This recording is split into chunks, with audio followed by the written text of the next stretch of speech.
Hey guys, welcome back to my channel. My name is Satyajit Pattnaik, and in this video we are going to talk about something related to Power BI.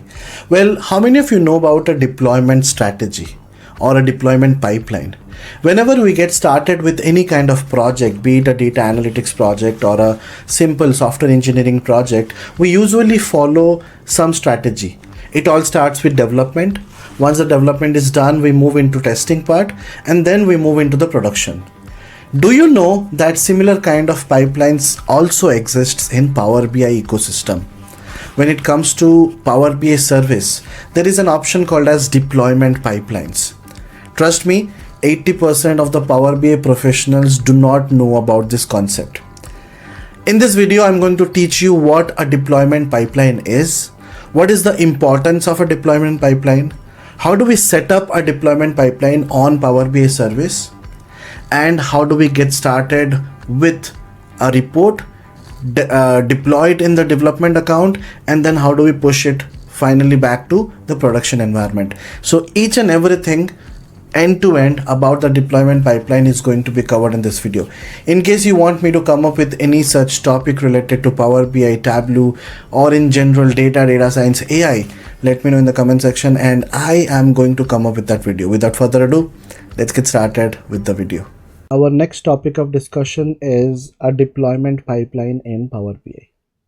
Now, before I talk about the deployment pipeline in Power BI, let's try to generalize and talk about what exactly a deployment pipeline is in terms of software lifecycle. Now, whenever you are working on a project, let's say you are working on a project. Now, that project could be anything. It could be building a website, it could be building a product, or basically working on a particular feature for a product. What is the life cycle? The life cycle is very simple. We get started with the development part. Once the development is done, the developers perform the unit testing, and after that it moves on to the testing phase where different type of testing is done, including system testing, subsystem testing, system integration testing, user acceptance testing. In some companies, we also have business user acceptance testing, and so on. And once the testing is done, then we move into production, right? That's a general life cycle or a general deployment pipeline. Whenever we are developing something, it's basically on our local system, and then we deploy it.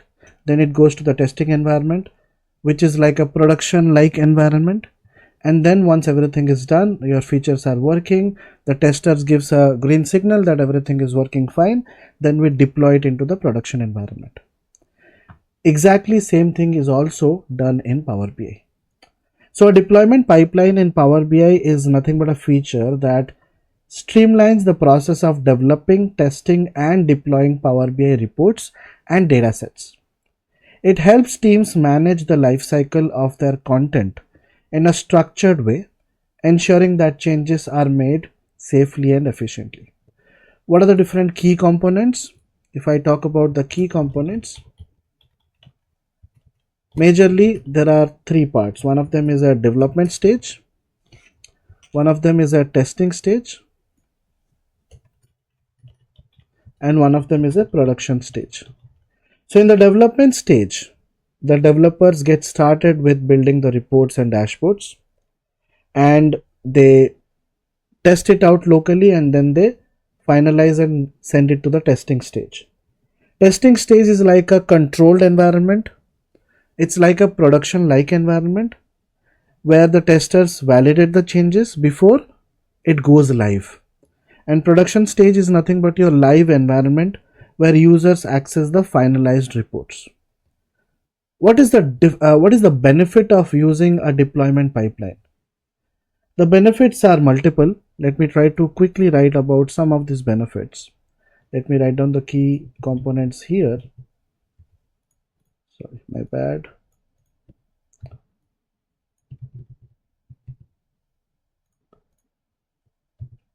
I'll try to copy this, and I will try to write down the benefits of using a deployment pipeline. There are multiple benefits. It starts with version control. Now, What does version control means? It basically keeps a track of changes and revert any kind of changes which is necessary, right? Collaboration. When you are working in a collaborative environment where multiple users are able to collaborate with each other, that's where this pipeline is also beneficial, right? So multiple team members can work together seamlessly. And of course, quality assurance. Testing your reports before public release to ensure accuracy. How do we get started with creating a pipeline? It's very simple. The prerequisite is either you need a Power BI Pro license or a premium license.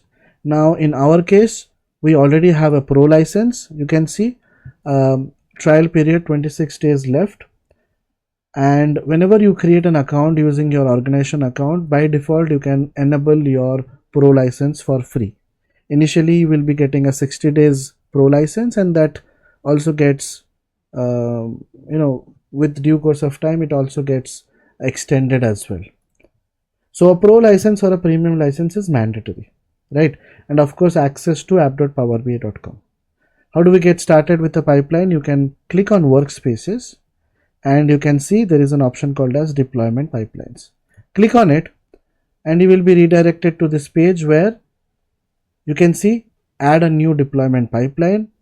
You can see a new pipeline is created. Start by creating a pipeline, then assigning which workspace are you working with. Then you can develop and test your account, and then you can share it with your users, right? So for our exercise, you can see I have already created 3 different platforms, 3 different workspaces. One of them is a dev environment, one of them is a prod, and one of them is a testing environment. So let's try to create a new pipeline. I will give it as, let's say we are working on a project Phoenix. It's a dummy project name. Let's say I will give a pipeline name as feature 1. Okay, let's say, or let's say let's keep it as a feature 1 or product X. Okay, you can give a description and click on next. The moment you click on next, by default you can see that there are 3 different boxes. One of them is a development box, one of them is a testing box, one of them is a production box. If you want to increase the different boxes, let's say you want to increase one more stage, let's say you want to give it as a testing stage 1 and this one as testing stage 2, you can do that. Let's say testing stage 2 and this one will be testing stage 1. Yeah, that's completely fine. Why it's not taking? Testing stage 1, click on OK. Testing stage 2, click on OK, right? And development, you can rename the name if you want to, and production you can rename the rename the name if you want to. In our case, I don't want to complicate and have multiple stages, so I'll delete one of them, and so I'll keep one testing stage, one development stage, and one production stage, right? So I will just change the name to testing stage, development stage, and production stage. Done. Very simple. Then our next step is to basically get started with the stage settings. If you click on this, you can see there are multiple options. You can set as public and save it. Here also you can set as public and save it, and here also you can set as public and save it, right? Now how do we attach the workspaces? Let's first create and continue. The moment you create and continue, it is going to the next stage where you can see it is asking to attach a workspace. Now let's say I will be attaching one of the workspaces, let's say the dev workspace, and click on OK. Here I will attach the testing workspace, click on OK, and here I will attach the prod workspace and click on OK. Now you can see everything is working fine. Everything is a green tick because all of them are in sync right now. Now what I'll do is I'll quickly get started with a dummy dashboard, and I will be attaching that to the development stage, and slowly I will be proceeding to the testing stage and the production stage, and I will show you how the deployment pipeline works. Hi, welcome back to this module. So our deployment pipeline setup is complete. You can see that we have already created development stage, testing stage, and production stage. And we have already attached each of these workspaces to these stages. But if you go to these workspaces are still empty because we do not have any kind of reports published in these workspaces, right? So what I'm going to do is I'll go to Miro board and try to explain you what I'm going to do in this video. So you can see I have a dev, and then I have, sorry, my bad. Then I have a testing phase, and then I have a production stage. And one workspace is attached here, one is attached here, and one is attached here, right? So I'm going to do one thing. I'm going to create 3 different MySQL databases, one for dev, one for testing, and one for production. And then I'm going to create a Power BI dashboard, and I will be getting started with the dev database, and then I will be publishing this report here, and then I will be going to this pipeline and doing the sync, and we will also be editing the data sources in testing and production so that they can directly use the testing and production databases. Let's try to jump into this exercise. So let's move on to portal.azure.com. Now once you are on portal.azure.com, you will be able to see Azure services. In my case, I'm able to see the MySQL option here, but in your case, you can quickly search Azure MySQL, and this is the option that you need to navigate. And once you are here on this page, you can simply create a database. It's very simple. Let's try to create it.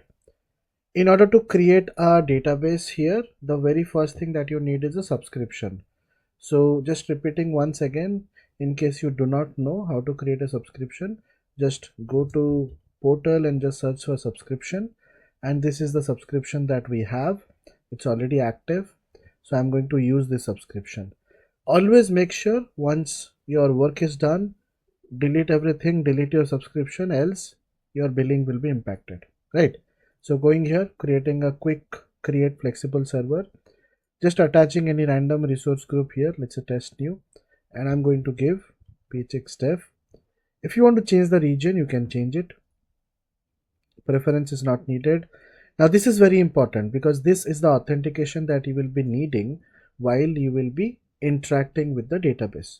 So make sure you always remember these things. So I'm providing my information, my username and password. I'm changing it to dev so that my estimated total is a little bit less. Standard is around 720 and this is around 20, right? So it's a huge difference. Nothing else needs to be changed here. Just click on review and create it. It will take a couple of minutes. By the time this MySQL server is getting deployed and created. Now once this is done, then there are minute changes that we need to do, and after that quickly we will be able to connect this server through our MySQL workbench. And once we are able to connect, we will be able to onboard the data, and once the data is ready, we can quickly create a Power BI dashboard using this MySQL connection. So yeah, let's see how much time is it going to take for this deployment. It should not take a lot of time, but maybe 1 or 2 minutes. So still going on. So let's wait till the time it is getting over.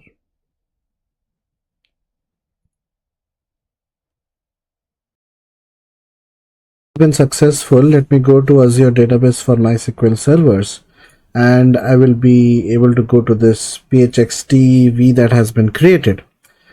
The very first thing that you need to do is just go to compute and storage. Sorry, not compute and storage.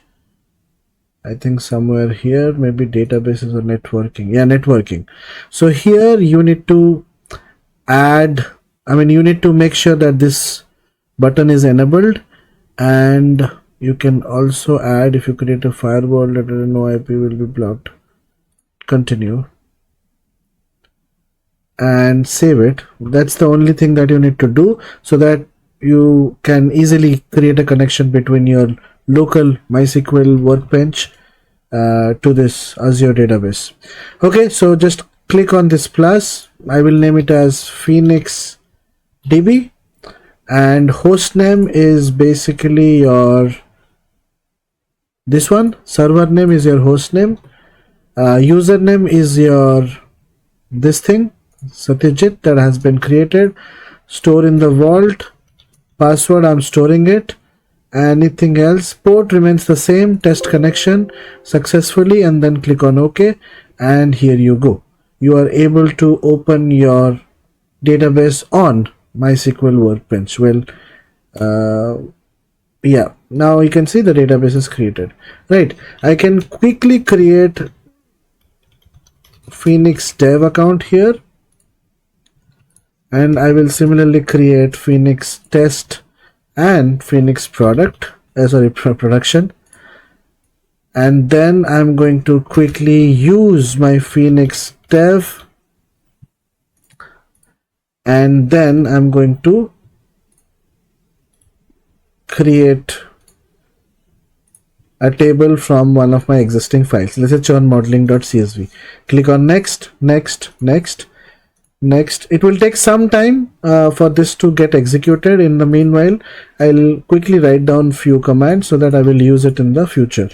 So use dev, test, and prod, and then create table churn modeling as select star from Phoenix dev.churn modeling. Yeah, that should be okay. Let's wait for this process to get executed. It will take hardly 2 minutes, so let's wait.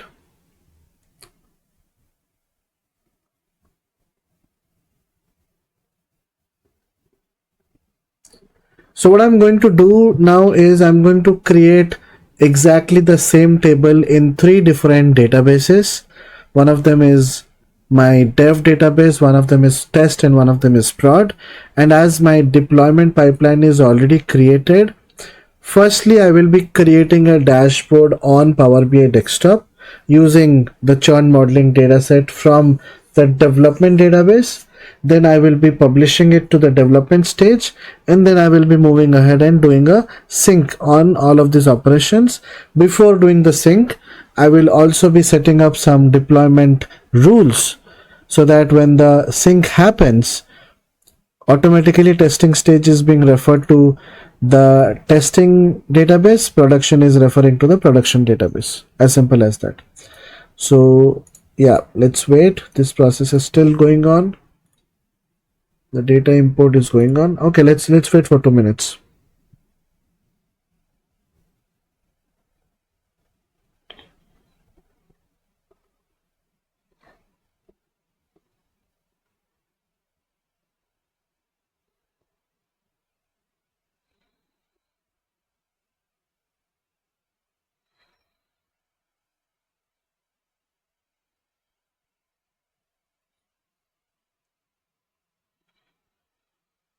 It's taking a little bit time more than expected, but yeah, okay. Let's count till 60 and I think it should be over.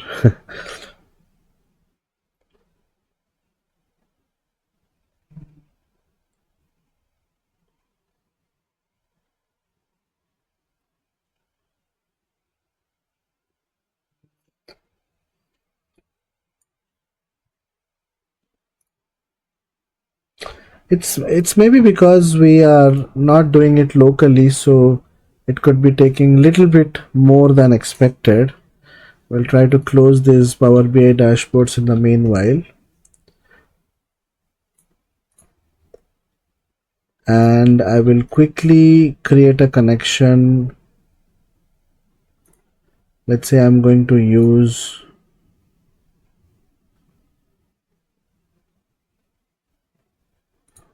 MySQL connect. Server will be my server name. Database, I'll keep it empty. or else, yeah, database, maybe I'll give it, no problem. And the SQL statement, let's say, you can see the process is going on, but it's not yet complete. That's the only problem. Oh, it's complete now. No, it's still not complete. Sorry, my bad. So let it go on, but my table is created. So I can pretty much create a connection. I'm just copying this, and here I'm pasting it in the SQL statement and clicking on OK. It's telling that please enter a value, asking for a database. Phoenix dev is not working. That's a bit weird. Phoenix dev. Yep, unable to connect. The supplied server or database name is invalid. Edit. Server is not this one. Server is this one. It's asking for username. My username is connect. And here you go. We are able to connect. So I will not be able to get the entire data right now because my process is still going on. I don't know why it's taking a lot of time, but at least we have something on our screen. Let's quickly get started with a report, and once this process is complete, we will refresh it, and it should be refreshed. Should not be a big problem, right? So let's try to quickly create a simple dashboard, and we will be using this dashboard to deploy it on the dev workspace. So let's say we have created this. I'm going to create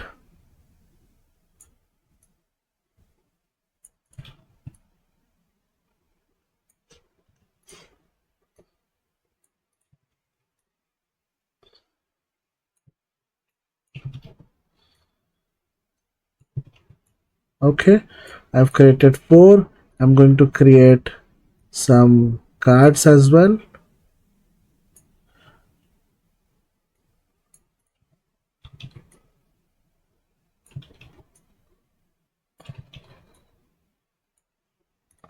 And let's have equal spacing between them.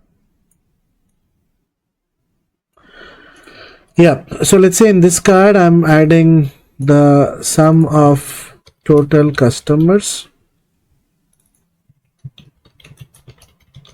Right now we have 2707, so actually we have 10,000, so yeah, it will take a little bit more time.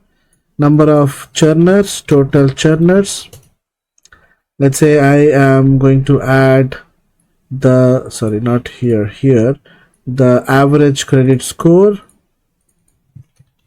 average credit score.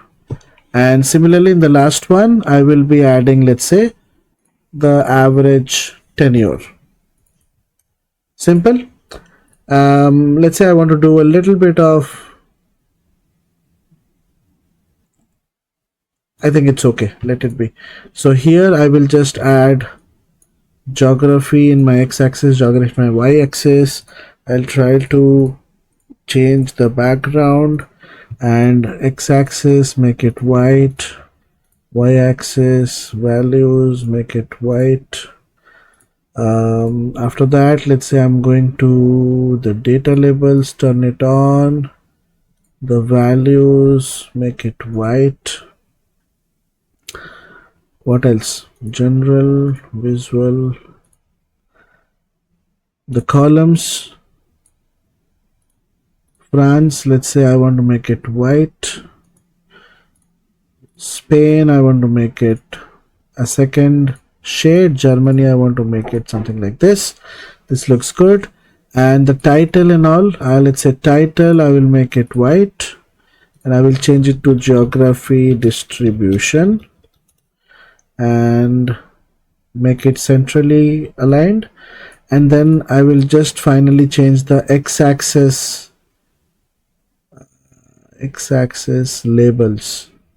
title to this, and y-axis title to this. Done. So my final formatting is done. I will try to format it in all the boxes so that we have similar kind of colors. So let's say this one I will be using gender distribution, and let's say I don't want this thing, I want a pie chart. Similarly, I will be taking the slices. Let's say male, I want to make it white. Female, I want to make it little bit a different color. Go to legend, text, make it white, all good. Similarly here, let's say we want to change it to this thing. I will be adding my credit score and my credit score in my y-axis. This looks good. And this one could be my tenure and tenure. Good. Something like this. And here I will just finally change my title to gender distribution, and this one to tenure histograms, and this one could be our credit score distribution. Looks good. Not bad, I would say. Yeah, these bars, I think we will need to change the bars, let's say, to white color. And lastly, this one, the color should be white. Done. All good. Now, yeah, you can also change the formatting here, but I think we are good. Let's try to save it as Phoenix report 1. Okay, already exists. That's a bit weird. Yeah, I think we created something in the past. So anyways, it will overwrite. Now my report is ready, and let's see if my process is over. Oh my god, we still have not finished it. How many records do we have right now? Select count star. The only reason why it's taking a lot of time is because of the Azure SQL Database thing, nothing else. Because if I do this on my local system, if I use my local instance and do it, it will be done in less than 1 minute. Okay, let's wait for a couple of minutes. Everything is done. As we have time, I'll try to format this as well. Let's say this is working. Yeah, this is working. Title. Yep. And format it. Done. This one I want to give like effect. Background I want to give like a little bit.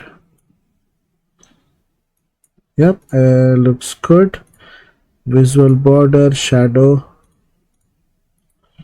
doesn't look bad actually, but a border, effects, visual border, make it white border.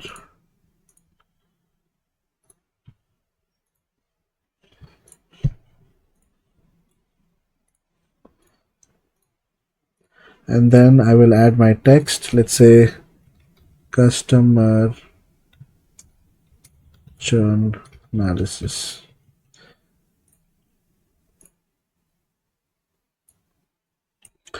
And change the formatting, background turn off,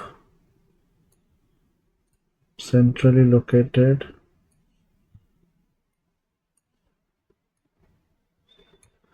and make the font white. Yep, all good. How are we with this one?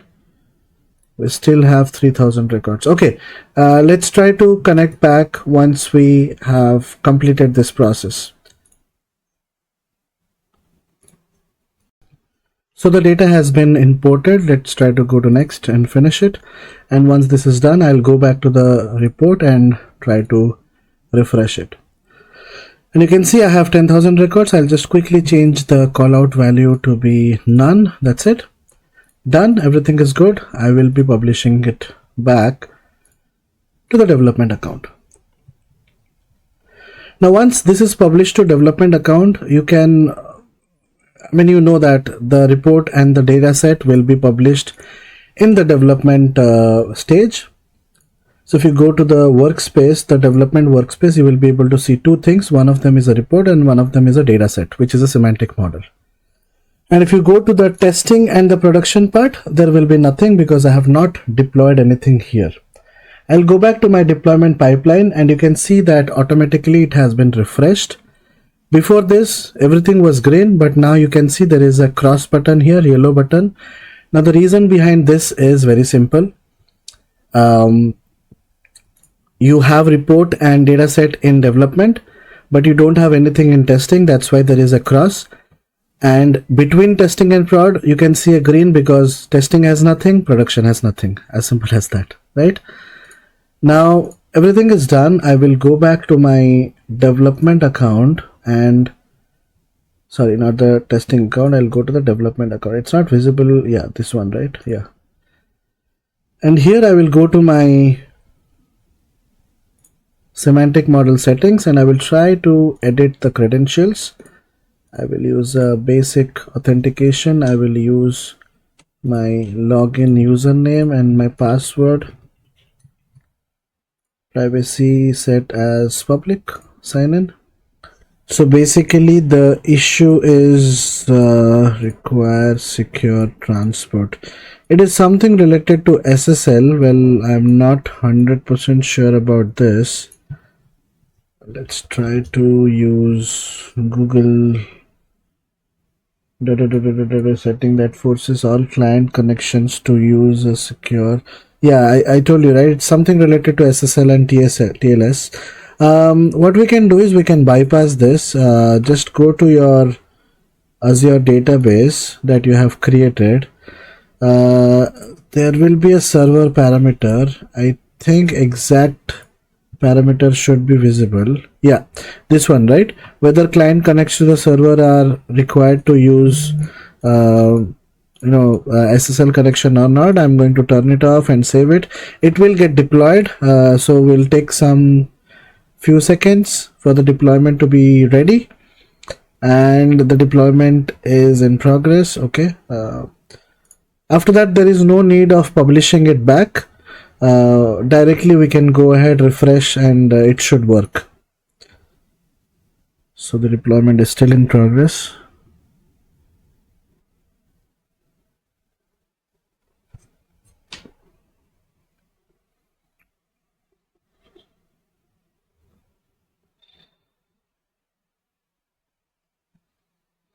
Why it's taking a lot of time. Okay, deployment is complete. I'm going to refresh this page. Can I directly try? Oh, it's working. You can see it's done. The credentials are ready. So repeating once again, my development account has one report and one data set or semantic model, but my testing account and my production account does not have anything. And that's why you can see a cross here, because dev has 2, testing has 0. And here you can see a green tick because testing has 0 and production has 0. Right now what I'm going to do is I'm going to deploy these reports in the testing environment. Okay, I'll talk about deployment rules later on, but let's try to go ahead and directly deploy it on testing stage. So just click on testing stage. Below, by default it will look like this. You just have to drag it and you can see deploy from where, from development. You select both of these items and then deploy, and it's asking you're about to deploy from development to testing. The items that are going to be deployed are this and this. Anything else? No, nothing else. So deploy it. Now it should be deployed. There should be a green tick here and production should be in yellow, and we will be fixing the same for the production as well.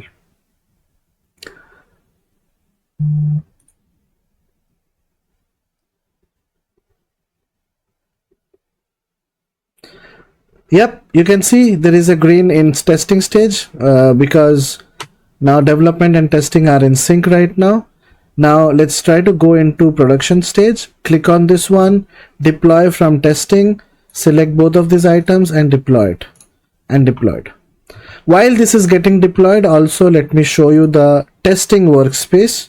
If I go to the, which one is testing, this one, you will see that both of these are available, right? We did not push this directly from desktop. Remember, we pushed this from desktop to dev, and using the pipeline we pushed deployed it in the testing and in the production. So I'll go back to my pipeline and you can see everything is green right now.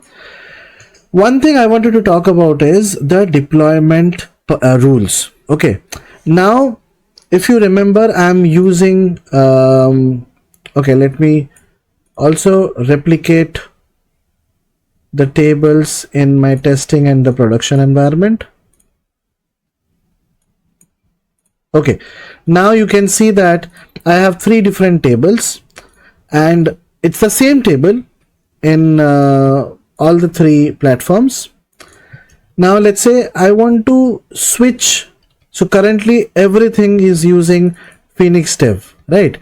If you want to check that, you can probably go to any of these, let's say production, and go to this settings.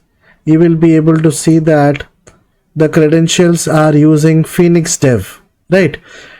Imagine a scenario where you want to change these environments to testing and prod while the deployment pipeline is in progress. That means whenever we are publishing, it should be published to dev, and when you are running the pipelines, when it is going to test, it should be by default using the test database, and the production should be using the production database. How do we do that?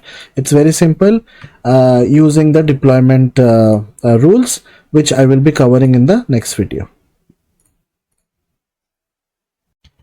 Hi, welcome back. Let's try to jump into the deployment rules. Well, just to begin with, let me try to reiterate the problem statement. We already have the pipeline created. We have the development stage, the testing stage, and the production stage. All of them have a different workspace attached to it, but eventually all the reports are same. All the reports are using the dev database right now. And what if I want to change it on the go? This should use dev, this should use test, this should use production. So in that case, we need to set some deployment rules. So let's go ahead and get started with deployment rules. So if you click on this button, deployment rules, you will be getting something like this. Use rules to define how your content is deployed. Click on this Phoenix report semantic model. This option should have been visible, but it's not visible. Why? Let me try to refresh this once. Recently, with Fabric coming in, there has been a lot of changes in the Power BI things. So yeah, I mean, it's not visible right now. Let's see what could be the problem. Get started with deployment pipelines. Creating a deployment pipeline. Let's say deployment rules. Okay, when you're working in a deployment pipeline, different stages can have different configurations. Yes, that we know, but what are the prerequisites of these things? The prerequisites of a deployment pipeline is a premium workspace. Well, we are able to create without having a premium workspace. We had a pro one.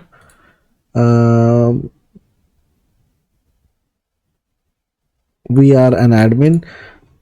Okay, it's asking for a Microsoft Fabric subscription, but we are able to create a deployment pipeline without Fabric subscription. So why it is creating a chaos? Let's see. Deployment rules, stage settings. No, I mean, I'm pretty much sure there is nothing with the stage settings. This is the exact thing that we need to use. And usually we click here and this should have been enabled. It's not getting enabled.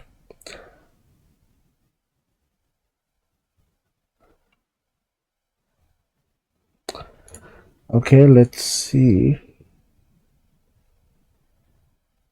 Create a deployment rule. Click on this one. Yes, that's what we are doing. A list of items you can set rules for appear in the window. Yes, we are able to see the semantic model. Select the item you want to select, the type of rules you can create. Yes, exactly what we have selected. And then the data source rules.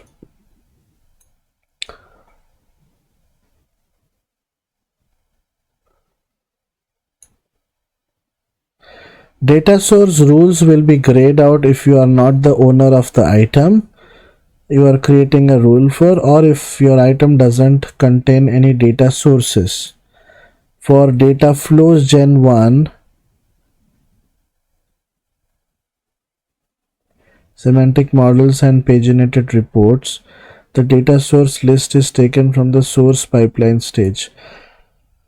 Data source rules will be grayed out if you are not the owner of the item, but I am the owner of this item because I'm just playing around with just one user.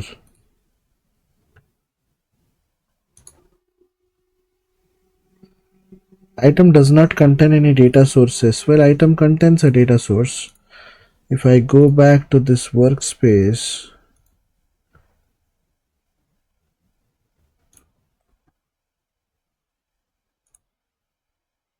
refresh has failed.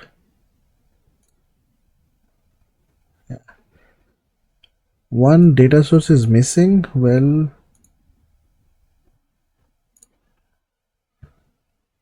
data source credentials,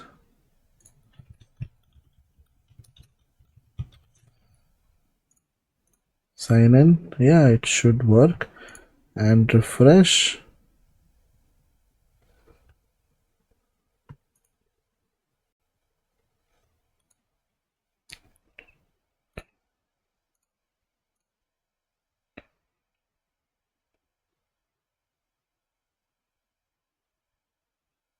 Okay, refresh is working. So there is nothing wrong with what we have done. 553, 553. Okay, let me try to refresh it again. Yeah, it has been refreshed.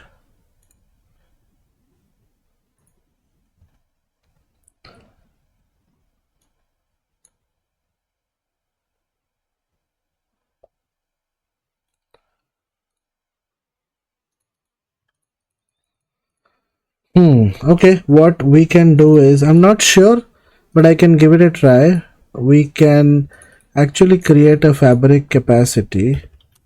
What we had done long back, we shouldn't have deleted. But anyways, I'm giving it a try. I'm not sure whether this will work. My subscription is already there, fabric subscription. I'm going to create a fabric capacity. Let's say resource group testing new capacity name. Let's say Phoenix cap. Change it to F2. Review and create. It will take a couple of seconds to create this capacity, and then we need to attach this capacity in both the workspaces. I'm not 100% sure whether this will work, but I'm just giving it a try because there is no way why it should not be shown. I have done deployment pipelines in the past, so I'm a bit confused on why it's not showing all these things. I mean, usually when I'm working on these kind of pipelines, I usually work on client databases, right? So usually with client databases, we don't face any these kind of challenges. But as well, it's not an excuse why it is not working is something I need to fix. There is no excuse of why it's not working. Anyways, the capacity is ready, I think. I'll go to the fabric thing. Yeah, capacity is working. I'll quickly go to this workspace, which is dev. Let's go to dev first. Settings, license info. change it to fabric capacity, select a capacity, Phoenix cap, select license, done. Same with the testing. Sorry, what is this? This is prod, license, trial, change it to fabric, select, done. And dev prod is done. Testing, go to settings, license info, fabric capacity, change it to Phoenix cap, start license, done. Now let's try to refresh my page. And once my refreshing is done, I'll go to my deployment pipeline. Now let it finish, and then I will quickly go to the deployment rules.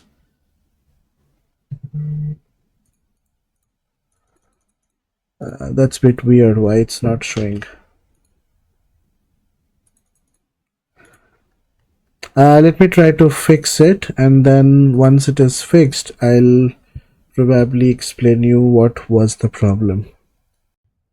Hi, welcome back to this module. Well, in the previous video, we were stuck with one of the problems that while we were trying to open the deployment rules in testing stage and in the production stage, we were not able to get this option enabled, because only when this is enabled, then only we can set the data source rules.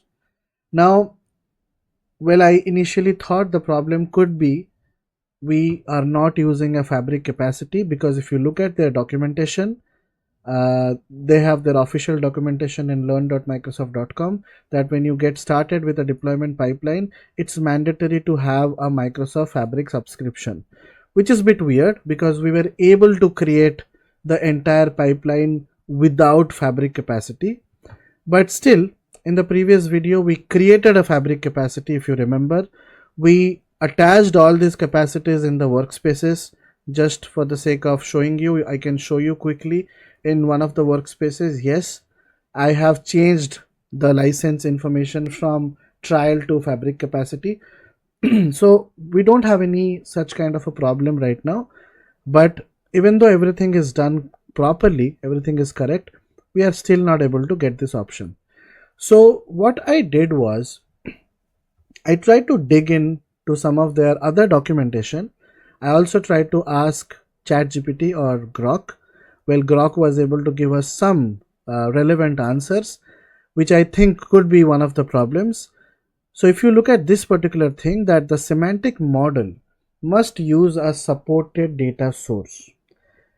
Now this could be a problem, that the data source that we are using, which is Microsoft Azure MySQL, well, that might not be supported for this particular thing.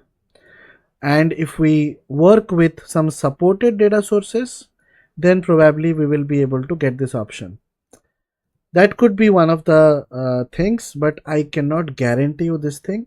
So what we can do right now is we can go for a workaround.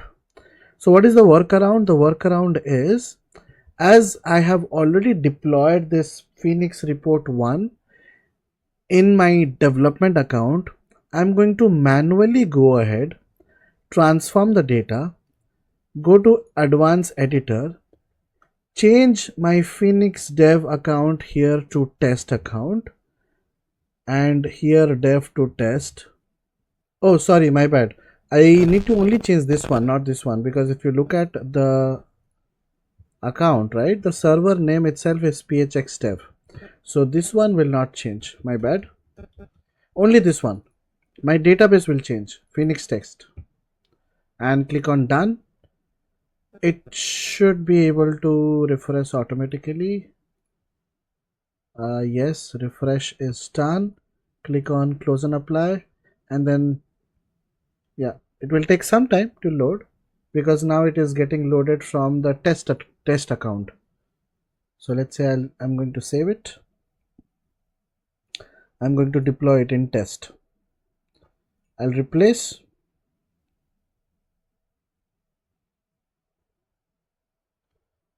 Done. Now I'm going to do the same thing for production.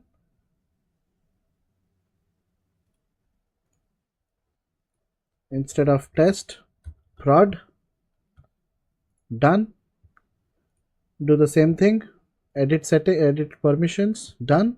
Close and apply, save, and then publish it to prod. Okay, replace it. Now once this is done, we will go back to the service account and we will see how things are. So we'll go to the service account, and now you can see automatically things are getting refreshed, comparing. Changes were made to content since the last deployment. Okay, there is a cross. We can compare and see the reports and everything is different. Okay, let's go to the testing account and just try to fix the semantic model things. I knew it will fail because Satyajit, and then provide what was it, public, right? Done, and then go back to prod, semantic model, settings, edit it, Satyajit, and public, sign in, done. Your data source has been updated. If we go back to the deployment pipeline, however,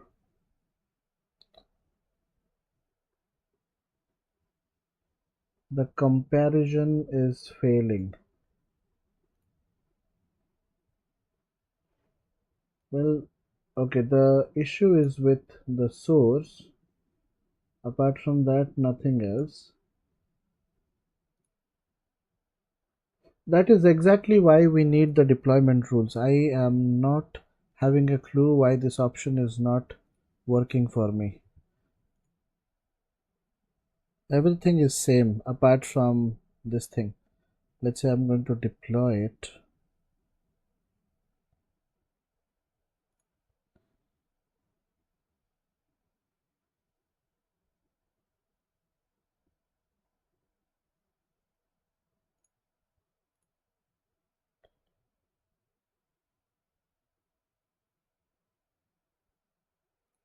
So now it's deployed, but I am thinking the problem will be it is taking the latest file. So it should be taking the prod credentials, the dev credentials. Okay, let's go back to test.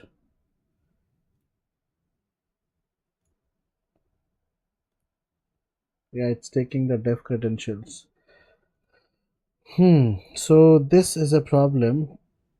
Well, how do we fix this? I have literally no idea. What we can do is we'll try to go through this grok response.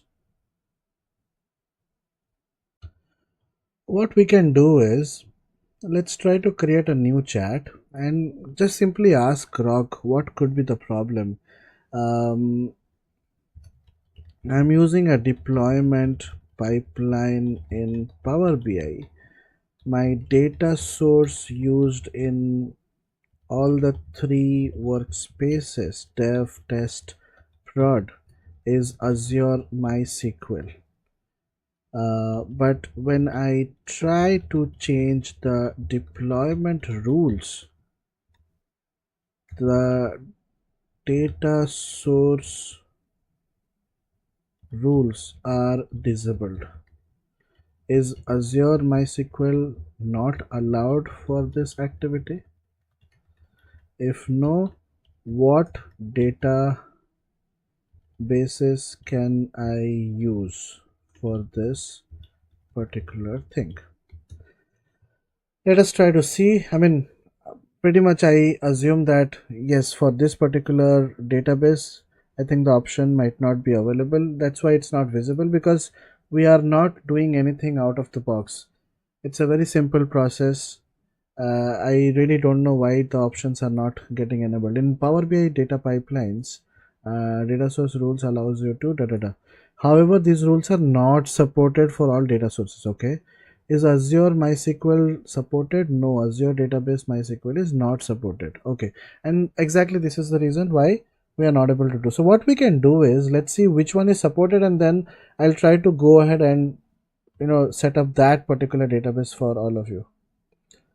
Okay, so Azure SQL is supported. Other things are supported. We can probably go ahead with Azure SQL Database. No problem. Let's go ahead with Azure SQL Database in the next video. Hi, welcome back to this module. Well, this is the second part of the deployment pipeline series in Power BI. Well, in the previous video, if you remember, just trying to do a small recap, that we got started with creating a MySQL database. If you remember, we had created a MySQL database. We connected this particular database directly on MySQL Workbench using the server name and using the admin login that we had created. And then we created a Power BI dashboard, a very simple dashboard. We used that connection directly from the Azure MySQL database, and we were able to publish it to the dev account. If you go back to the deployment pipeline, there are three different accounts. One of them is a dev account, one of them is a testing account, and one of them is a prod account, right? If you go to these workspaces, you will see that the report has been published. After the report was published, the same reports were deployed on testing and production account. Now in this phase, what happened was, even though we were using three different workspaces, but the data set for all of these reports were same. But in real scenarios, what happens is, when you are working on a development stage, you are not working on a production level data, right? And when you are on the testing stage, you switch it back to a UAT environment. So you basically use the UAT database, and then when you switch it to production, you use the production database, right? So in order to do that, the only way to do is creating a deployment rule, right? And when we were doing that in the previous video, our data source rules was coming like this. It was grayed out and I was not able to edit it. Now upon doing some sort of Google search and some search on Perplexity and Grok, I got to know that Azure MySQL database is not supported for this setting up of deployment rules. Now what can be done here? Well, there are only certain databases that are allowed for doing this kind of activity, and Azure SQL DB is one of them. So in this video, we are going to set up an Azure SQL database, and slowly we will be doing various other steps. So this particular video, let's try to show you how to set up the database, how to create the data and get started with it. So for the ease of understanding, I have already created a Azure SQL database. I will just show you how to get started with it. In my case, I can see it in the Azure services in the home page directly because I have used this service. But in your case, you can simply go ahead and just type in Azure SQL. This is the option. Just go here. In my case, you can see three different databases because I have created dev account, test account, and prod account, right? So imagine these three are three different databases, as simple as that, right? Now, did I create all of these three directly from here? No. Initially, I only created Phoenix Dev. That's it. Phoenix Prod and Phoenix Test, I did not create from this Azure portal. However, I created it directly from the Microsoft SQL Server Management Studio, right? So how do we create this database? It's very simple. Just click on this create, attach your subscription, attach your resource group. Now here comes a little bit tricky part. While you are attaching your resource group, make sure you create a user under that resource group. How do we create a user? Just go to identity. You should be able to go to this managed identities, and in this case you can see I have created one user. It's very simple. You just click on create, attach your subscription, attach your resource group, and provide your name, whatever name you want to use, right? So in my case, I have attached my username, And if I go back to Azure SQL Database, so here I need to attach the subscription, the resource group, and that's it. Here you can choose development or production, whatever it is. I mean, we are just testing it out. So you can choose any of them. You can choose any of these options as well, review and create it. That's it.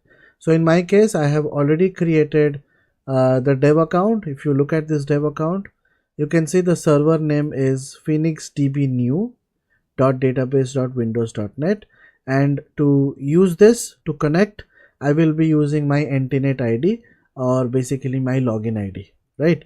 So that's how the database is created. Very simple, straightforward. Now, how do we connect to this database? That's very important, right?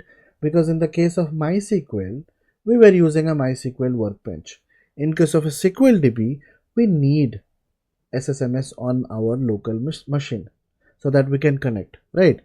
So how do we get started? What is the download process? It's very simple. Just go to Grok, utilize AI, and give a context to the Grok that I have just created a Azure SQL database on Azure portal.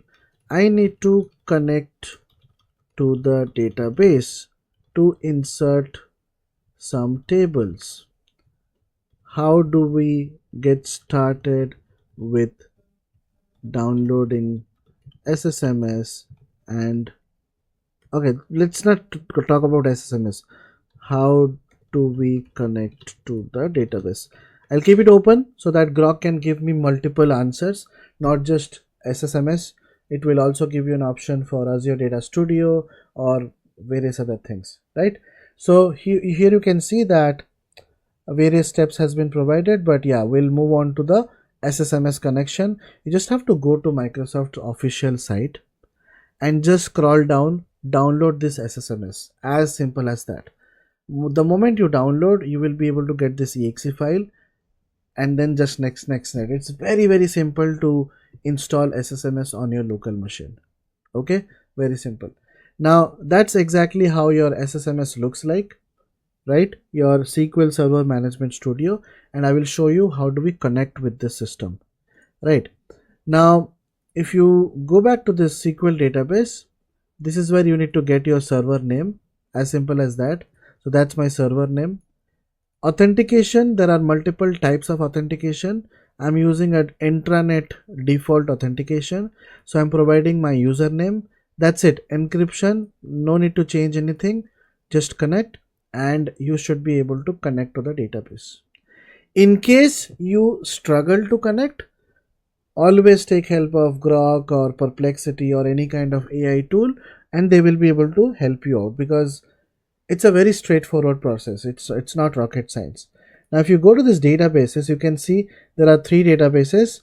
Initially when I created one from Azure portal, I was just seeing one of them. Prod and test I have created directly from here, just by right clicking and creating a new database. That's it. Let's say for your namesake, I'm just creating test ACC just for you, how to create this database. The moment you create this database, Phoenix test ACC, it will take a couple of seconds.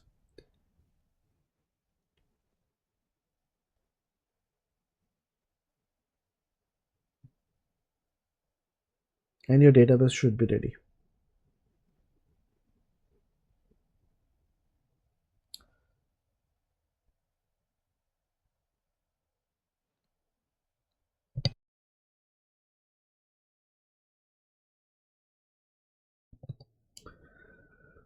It's taking a bit more time than expected, but yeah, let's wait.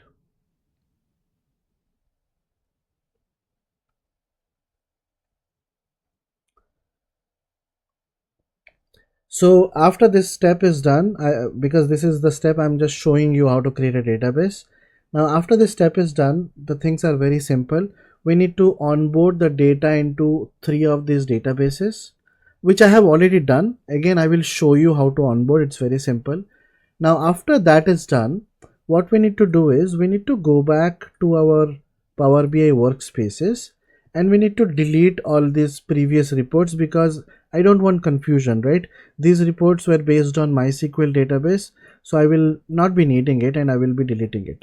Okay, so I'm deleting all of them, going to all of these workspaces, or else I can directly go to deployment stage and I should be able to deploy it directly. Its deploy option is not coming because I don't have anything there.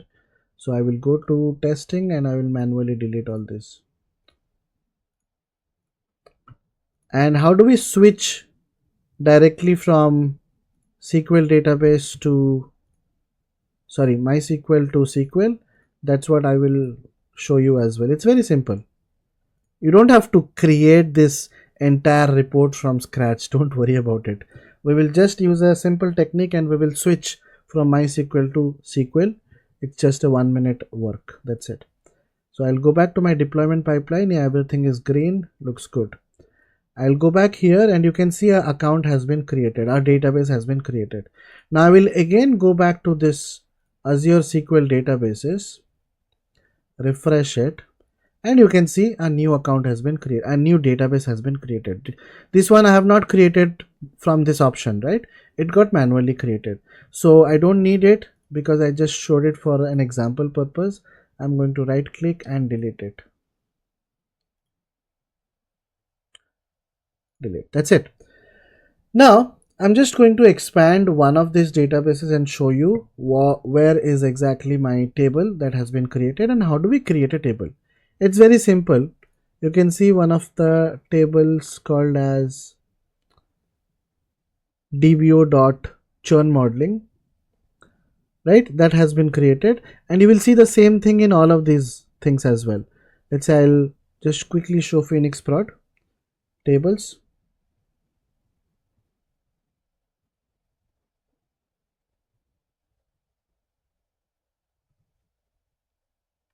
Yep.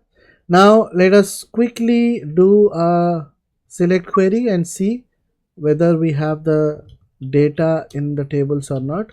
So let's get started with Phoenix dev.dbo.churn modeling, and then I will execute this. Yep. Just quick check on the count. Let's say the count is 10,000, correct? From dev I will just switch it to test. Phoenix test, right? Phoenix prod.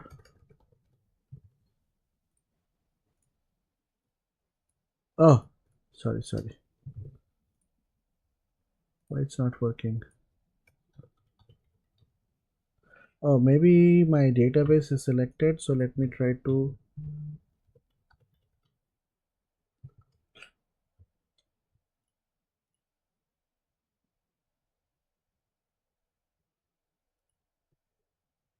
SSMS is a bit slow in multiple ways. I usually like MySQL and working with MySQL Workbench a lot.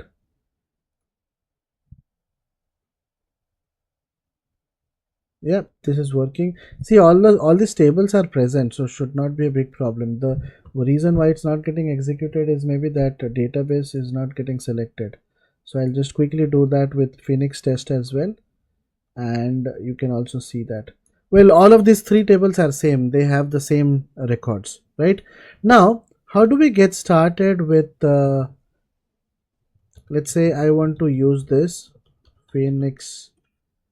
Now this prod is activated. I will switch it to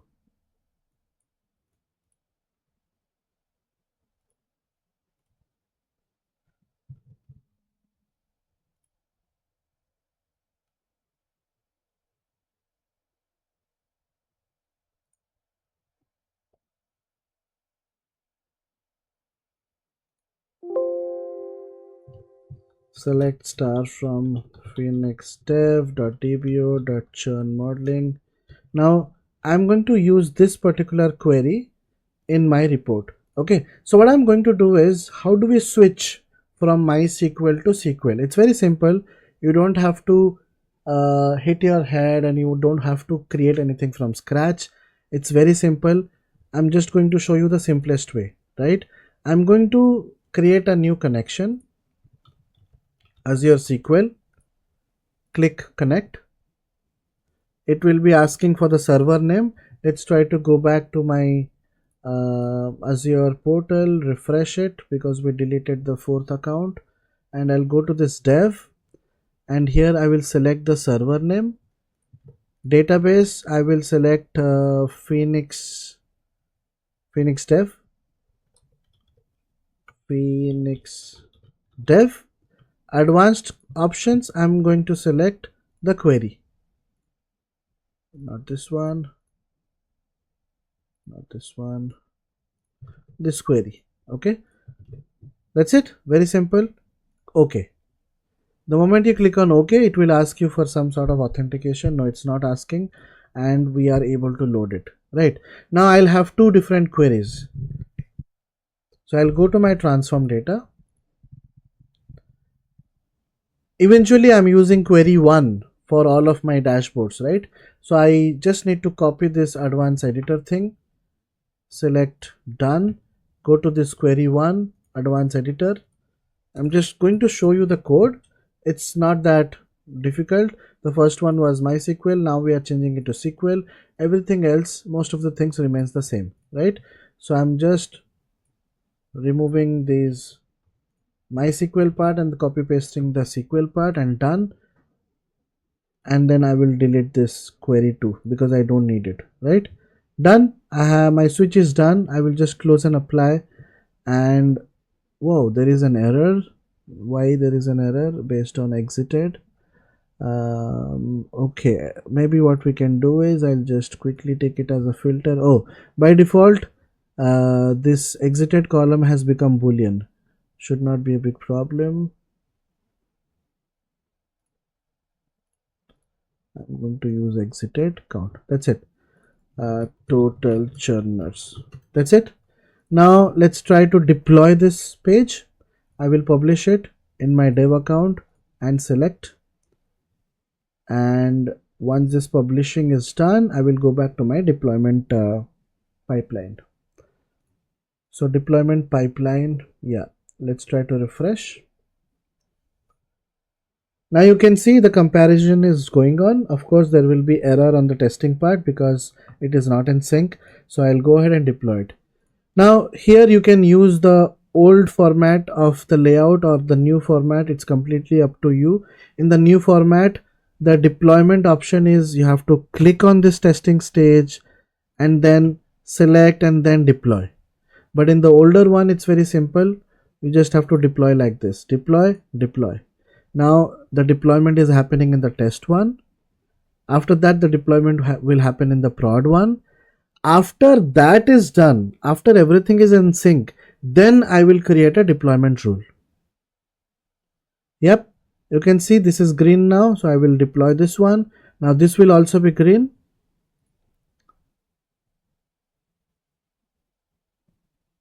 So right now all of these three stages are in sync, but again the problem right now is all of them are using the dev account. I will just quickly show you one of the examples. Let's go to prod and go to this settings. You can see that data source, it is still using dev, right? So we will be going ahead and creating the deployment rule, which we were not able to do in the MySQL part. I'm not even sure whether this will work, but just fingers crossed. Let's go ahead and click on this deployment rules. Yeah, now you can see, right, the option is enabled. Now you can create a rule. So the rule here is very simple. From dev account, you need to just click on other. Instead of dev, just change it to test. That's it.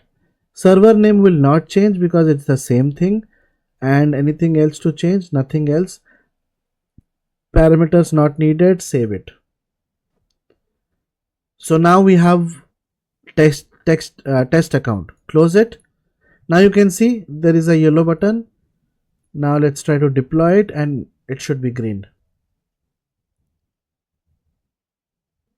Yep, there is a green. Now here there is a problem because we also need to have a deployment rule for this one as well. Phoenix report, data source rules, add from test to prod. That's it. Save and close and close and deploy,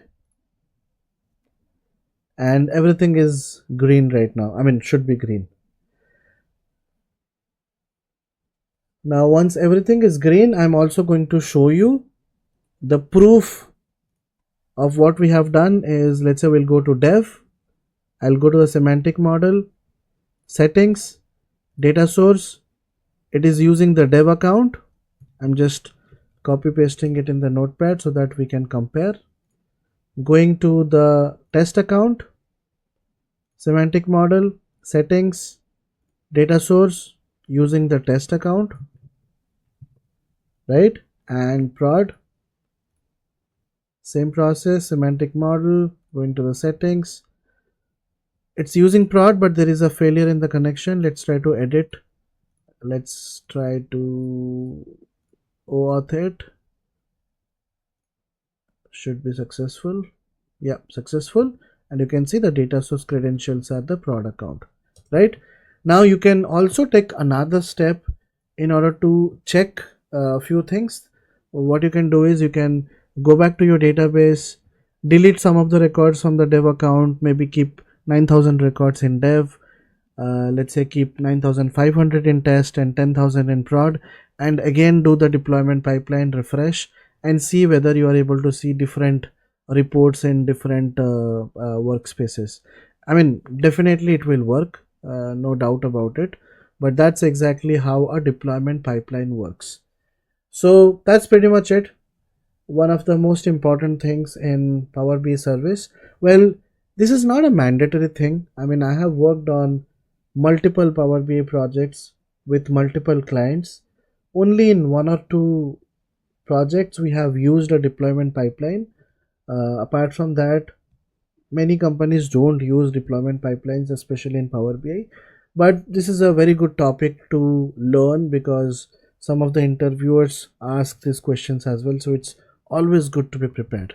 So that's about deployment pipeline. See you in the next video with a new topic. Thank you.